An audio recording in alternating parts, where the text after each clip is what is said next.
Bam! MC is in the house.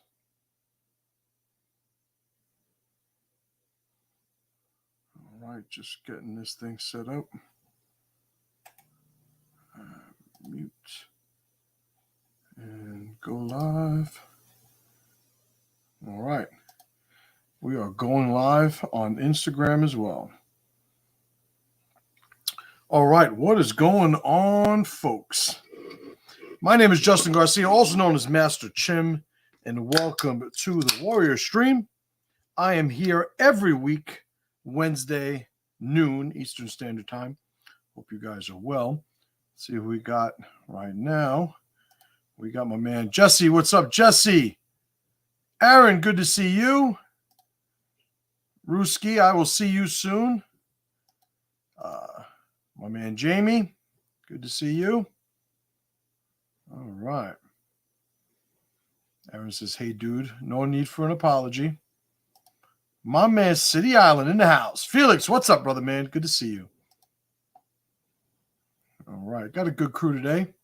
Got a bunch of stuff to go over. We are also live on Instagram. Let me go to that tab.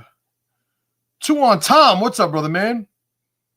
I apparently don't get my Instagram comments on my main thing. Instagram's always a pain in the ass, but making it happen.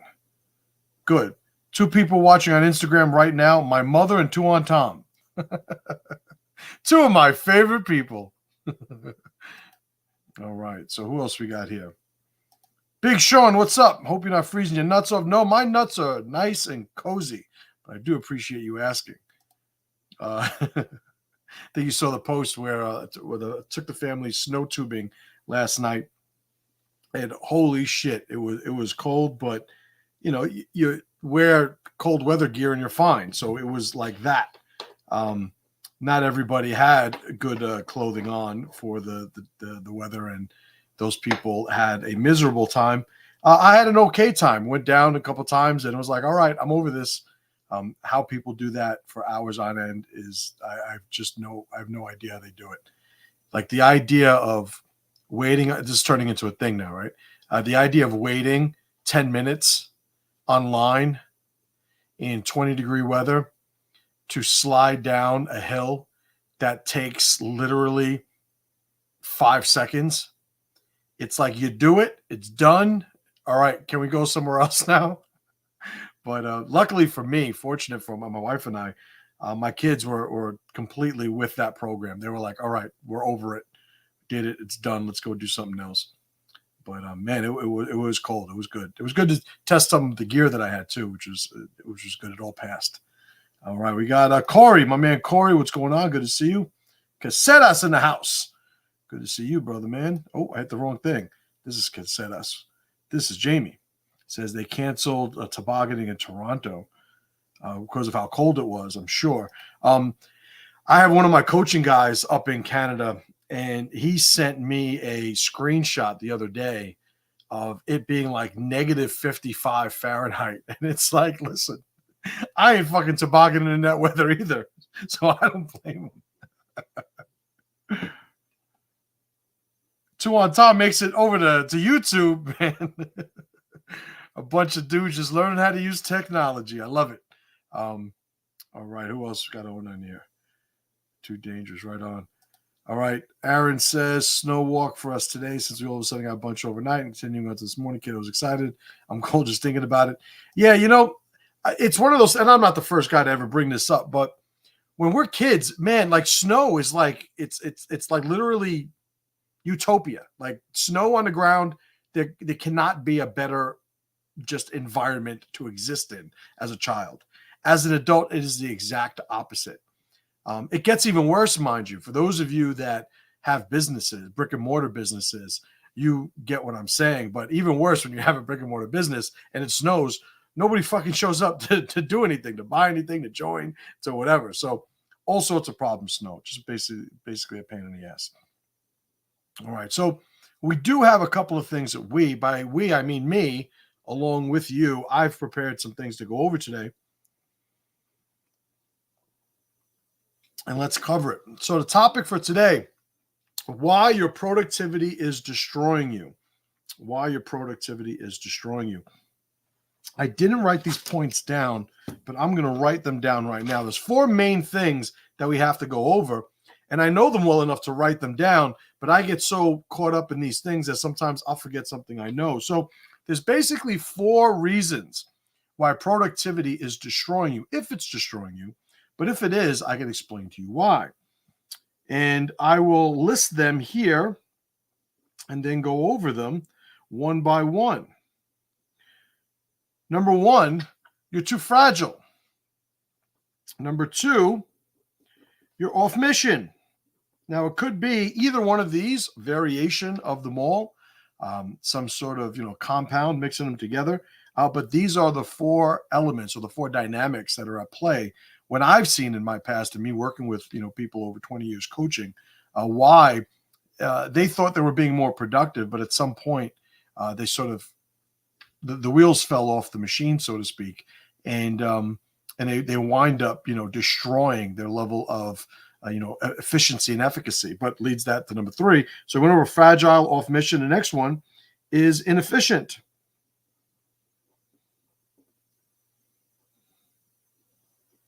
Inefficient. And the last one is unsustainable.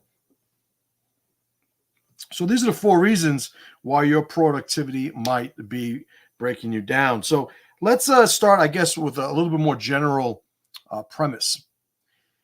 And it's the idea that we have to make the distinction between being busy and getting shit done.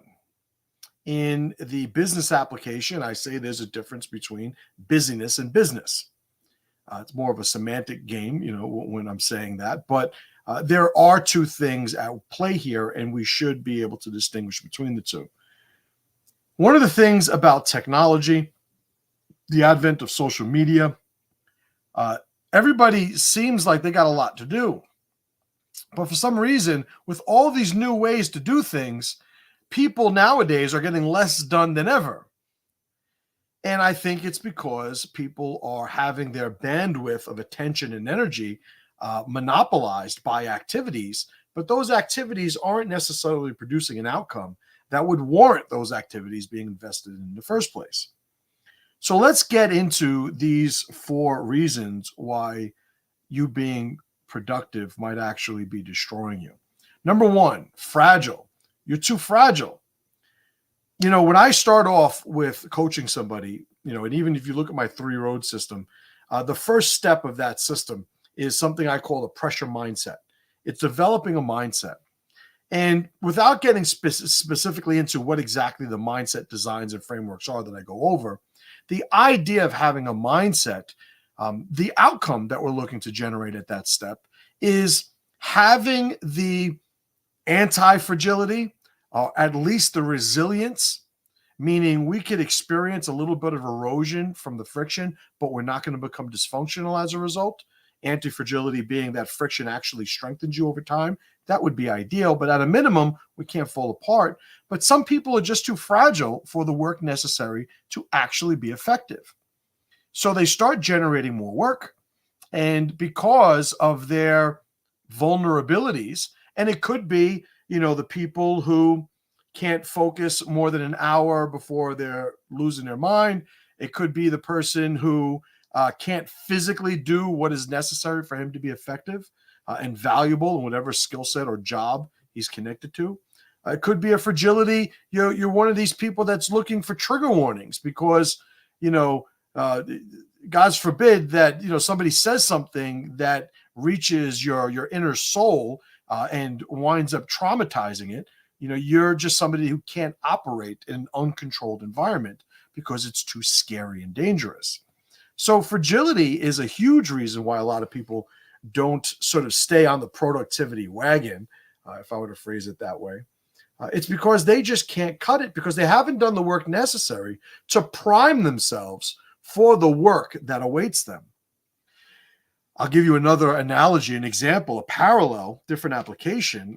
In running a martial arts school for over 20 years, I can't even tell you how many people came up to me at some point and were saying, I want to be a fighter. I want to be an MMA fighter. And it's like, all right, if you want to fight, I want you to fight, right? I run a fight school. I got a fight team, whatever. And then they start training. And after a couple of training sessions, all of a sudden, no, I think I'd rather stay with the gi or focus more on this. It's like, yeah, I kind of figured. They just weren't made for that, right? And a little bit more of an extreme example, but there is really a problem when somebody's too fragile to be functional, right? If you find yourself too fragile to be functional, productivity is never going to be something you're capable of, because for the most part, you are sustaining yourself on the outcomes of other people's productivities, right? So fragile is what I'm leading with here on this list, and it's pretty important. You're on Saxa, good to see you. And John Wiley in the house. What's up, brother man? Good to see you. So fragile was one reason why your productivity is destroying you. Reason number two, you are off mission. When I'm working with a business owner, one of the first things we have to do is we have to establish what their identity is. We have to establish, okay, who are you? What are you the solution to in the eyes of your market? If you are going to be valuable in any market, you want there to be a problem that you are positioning, and presenting your business as the solution to. If you have somebody, and you'll go on Instagram and you'll see ads all the time, and I'm sure, because of my pages and my content, I see different ads that maybe you do. But one of the things I see a whole ton of these days is, lead generation, how to automate leads, how to get leads, meaning how do I get new people to do business with at the front end of my business process. And sure, leads is a very, very important thing. I think it's very hard to generate leads that are worth anything if you don't know where you're leading them, right? So part of establishing what the mission is for an individual is having an understanding of where you are, where you want to go, and what the path is between those 2 points. Because to say that, we're off mission, it implies that the work has been already done and established to figure out what the mission actually was. Can't be off mission if we don't know what the mission is, right? And a lot of times when people don't know what the mission is, they wind up off mission because they don't know a path. They just know busyness. They just know activity. They just know expending energy. As long as you're tired at the end of the day, you did a good day's worth of work. Well, not necessarily in the real world. It's not the way that works, right? So you want to be somebody who understands with a certain degree of clarity where you're building toward. Because if you're going to increase your productivity, what is the context in which the outcome of that productivity is going to have any value, right? I work a 9 to 5, 40 hours a week, and I get paid $1,000. Okay. So I want to make $1,500. So I'm going to work 60 hours a week. Well, did you tell your boss that? Is that a thing? Is working more for more money proportional? Is that even something that you want to endeavor to build? Like, there's a point where if you don't understand where you're trying to go, you just might conflate just doing more of what you're doing as being the driver of creating more of what you want. And it's not always the case, right? So I think that if, you're looking at reasons as to why, even though you try to do a little bit more, nothing good is happening, off mission is certainly a valid one. And to that, the point I just made, in the email, in today's email that I sent out, linking this talk, I mentioned there are times where people have a very simple story of self-sabotage. They try something, it doesn't work, and then they equate in their minds trying equals failure because the one thing they happened to try didn't work in the way that they expected to. And they keep it that simple, and it winds up driving a lot of the stories people start telling themselves about why they can't do certain things, why they can't get certain places. And, I've been through the gamut, as an adult. I've worked for a bunch of people. I've owned, multiple businesses. And it's to the point now where I've helped, over 100 business owners and they're from all sorts of industries and such. And one of the consistent things that I talk about as being valuable, if you're going to succeed, is not necessarily always getting it right, but it's always trying again. It's always trying more, because what, early on, sometimes what presents itself as a goal, after a little bit of experience, when you wind up meeting it, you realize it was only ever just a milestone, because then there's more, right? I remember going to a business seminar, it had to be 15 years ago at this point, and it was held by a traditional martial arts crowd, right? And I think it was Stephen Oliver. Stephen Oliver was the owner, and I forget the organ, NAPMA, National Association of Professional Martial Artists. I'm guessing that's what it is. I think that's what it is. But I went to this event, 2007, 2008. I don't know what it is.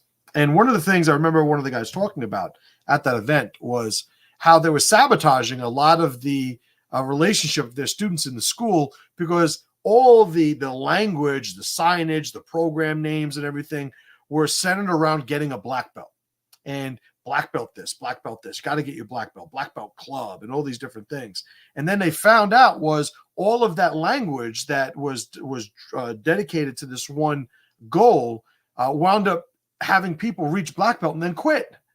So they had to change the terminology to black belt and beyond, right? So everything was black belt and beyond. And that was the one little mechanism shift that allowed the positioning of their program to not be, okay, this is the top of the ladder. Once you get your black belt, you can go now, right? So these little things, when it comes to goal setting and how we're trying to design the relationship with where we're going, we have to understand the context is key, right? The context is key. Sometimes, when I'm starting out with people in my one-on-one coaching, which I don't take any more one-on-one coaching clients, but when I do work with somebody one-on-one, at first, sometimes their life is so chaotic, complex, and overwhelming to them. We start off with, okay, what time are you going to wake up tomorrow morning? And what time should you go to sleep? And, what kind of pillow do you use? Do you track your sleep? What's the temperature like? We started a scale that is, seemingly very, very small when looking at, the grand scope of their obstacles that led them to get coaching in the first place. But sometimes the chaos is too overwhelming at that scale. So we have to get a little bit close, a little bit smaller in scale and closer to, basically his awareness, so he could actually control something. And then we build these little wins from there, which eventually start scaling up into more significant applications of change. All right. So we went over fragile as being a reason why your productivity is destroying you. And we also covered off mission. The next is inefficiency. Sometimes you're just too inefficient. There's a point where, I'll give you an analogy. You're in a car and you need to go from New York to California. It's like, why you'd want to be in any one of those places, besides the point, right? It's my damn hypothetical. Just go along with it. You're in New York, you got to get to California, and you got to be there in 3 days. And you decide to drive. And you're driving, you're not fragile, the car is good, you're a good driver, you could stay up, you're well rested, all these different things. You're not off mission, you're on mission, because you have, the map going from here to there, using an app to do it, whatever. But you're not going to get there in time. Got to be there in 3 days. You drive, you figure out if you drive, it's going to take you 5 days. So it means you could not be fragile. You could be, resilient enough to be able to do the job. You could understand where you're supposed to go and you could be on mission, but you could choose a means by which you are doing it, and it is not going to be efficient enough to be functional. So sometimes we choose things that are inefficient, right? When I look at a lot of these, get rich quick things, that people are exposed to. Sometimes, you'll find, I remember one of them that a buddy of mine told me about, where he's like, hey, you go on this site, you watch an ad and they give you money, and you play this game, and in between you watch ads and they keep sending you money. Like the other day I played for 2 hours and I made like $12. It's like, all right, I'm not going to work then. I'll just do that. I just got to play the game for 113 hours today, like whatever the math is. And it's just, you picked a method of trying to be effective that's just too inefficient. So why is your productivity destroying you sometimes? Because in order to get the outcome that you want, you chose a process that is just too inefficient, right? It's taking too many resources, it's taking too much time, and it is changing your relationship with what the outcome would even be, right? So we went over so far.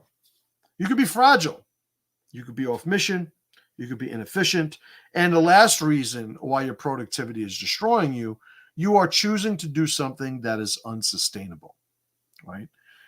I was just in a call this morning with my mastermind group, my inner circle guys, and we were talking. One of the guys was talking about consolidating his brand. He's got a bunch of different sort of branches of his business. He does a bunch of different things, all somewhat related, but not overlapped enough to just intuitively keep them under one brand and flag. But what he had done, because these things were developed at different times, is he basically created these, like a website, the social media presence, and all this stuff for each individual branch. And it started becoming unsustainable. The logistical burden of maintaining all of those things transcended his current corporation's or company's capabilities. So the system he was running as of now was therefore unsustainable. So he could try to make 2 to 5 social media posts a day for each one of the 6, branches of his business. He could try keeping up with DM conversations, email conversations, answering calls to different numbers with the scripts that follow the actual company that the prospect is calling. Like, yeah, sure, he could do all those things, but because I could say, a little bit of a bottom line involved in this, but we already said it's beyond his company's current capabilities. So he could do it until he can't do it anymore, because in his current state, it's unsustainable. What did I advise him to do? I advised him to create a hub, allow these things to develop organically, but from one base or hub of an identity and brand. And then maybe in paid advertising, you could specialize in these messaging. Maybe in the lead magnets that he is using to acquire leads, he could obviously more specifically and directly speak to these markets without any overlap in the message. So if you are picking something that's unsustainable, I'll give you another example, maybe not a business example. We're sitting here in January, and a lot of people are still hitting those New Year's resolutions. Well, some people would, not having done anything physical all last year, New Year's Day, they take that as the catalyst. They leverage that energy of the new year into this new process, and they go, I don't work out. New Year's Day, I'm going to join the gym, and I'm going to work out every day for 2 hours for the whole year. It's like, all right, yeah, 3 fucking days you're getting out of that, maybe. 3, never mind. As soon as you go from not working out to working out, your body's going to feel like it was a car accident. But you have an entire ecosystem in your life that's already used to you not working out. It's going to take some time for this thing to build a relationship with it so that it's sustainable. So that's an example of setting a pursuit of something in a way where you're trying to be productive, you're trying to help yourself, but you're doing it in a way that you cannot sustain, right? So what is the list? If we're thinking about why you could be very productive, but that productivity is destroying you, 4 reasons. Number 1, you're too fragile. You are not built for the path that you've chosen to acquire the outcomes that you want. Number 2, you are off mission. Either you know where you're supposed to go and you are just not heeding your own guidance, or you've never done the front end work to establish where the goal is, where you are, and what the path is from here to there. Therefore, no matter how productive you are not doing yourself any favors because you are not producing any mission-based outcome. Number 3, you are inefficient. You could be resilient, anti-fragile even. You could be on mission, understanding where you're supposed to go. But you could be choosing a process that is just not going to give you the outcomes in the timeline that you need to maintain function. You are inefficient. You're the guy that needs to get from New York to California in 3 days, and you design a 5-day road trip. Inefficiency can happen right at the onset by design, meaning you are failing before you even begun. And the final reason that I'm bringing up today, at least, of why your productivity can be or is destroying you right now, you have chosen a process that is unsustainable. There is a logistical burden, meaning your resources are able to be invested at a certain pace to maintain a process. If you have your ability to replenish your resources as being less than what your processes need in terms of having those resources, at some point, you're going to be upside down in the process and it's going to be unsustainable. All right. So I hit that list. I hope you guys enjoyed it. I actually thought of these 4 much earlier. I just didn't invest the time to write it down to right now, which I'm glad I did because I would have forgot what the hell I was talking about 10 minutes in. I'm going to stop there. All the relevant links and everything is in the description. If you don't, if you're listening to this and you're not looking at a screen or anything, you go to masterchim.com. You can find everything there. But like I said before, I am here every Wednesday at noon. I started also doing this on Instagram. So I'm on Instagram now too. I wasn't before for the last couple of years, but StreamYard that I use figured out, how the hell those things connect and everything, but whatever. So I'll be here next week, same time, noon Eastern Standard. I appreciate you guys hanging out with me. It's the middle of the week. You guys got shit going on. I never take your time hanging out with me for granted. So I'll see you guys next time. And as always, brothers and sisters, pressure to power.